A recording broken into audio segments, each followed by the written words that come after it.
Hey guys, this is Martin, and today we're going to talk about Codeshield, which is another scanner which is included in the Llama Firewall.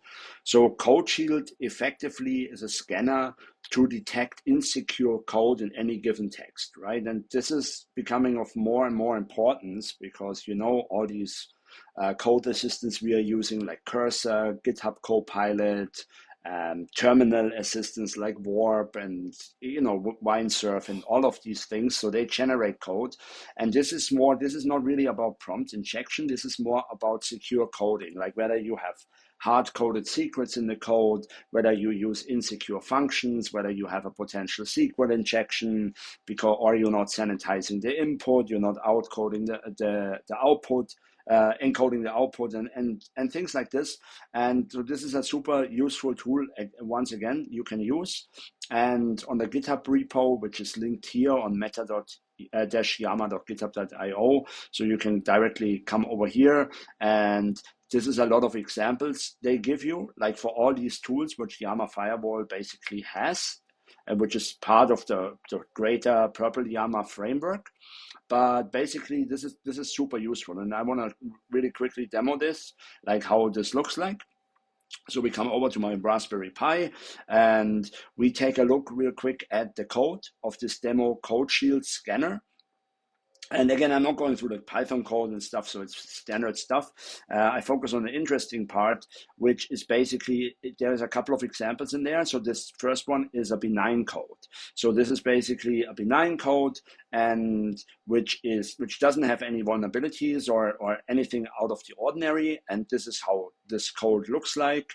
So what's more interesting, obviously, here is for us the insecure code.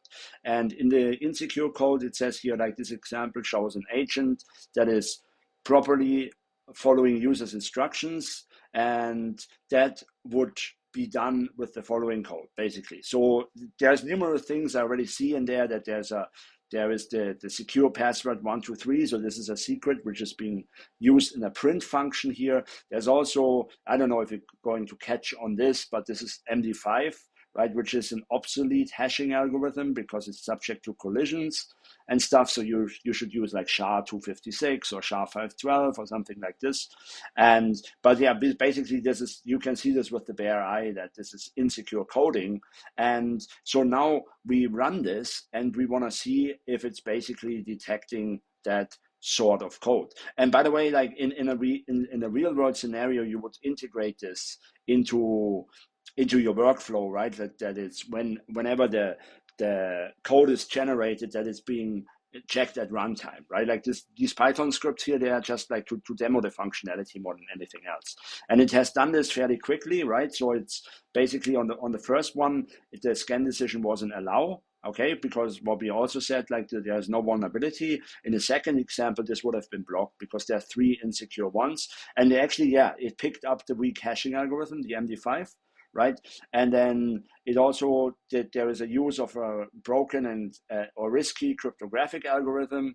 And then the last one is MD5 hashing is considered insecure. It didn't pick up, funny enough, it didn't pick up on the hard-coded user secret, if I see this correctly. So it's really heavily focused on the cryptographic side of the house. So this is interesting because those are kind of things, right? Like, it still needs human overview, right? Like, so if people blindly trusting these LLM outputs and stuff, so let's go back to the code here real quick. But, me as someone from application security, I would immediately flag this, right? Like this is a hard-coded secret, which is being printed probably on screen, and it has not picked that up. But it's still good. I mean, it's still, it's a guardrail, right? It's not perfect. It will never find everything, but you can still use it, but you shouldn't trust it 100% with the output. That's all for today's demo. I hope this makes sense, and I will see you in my next video.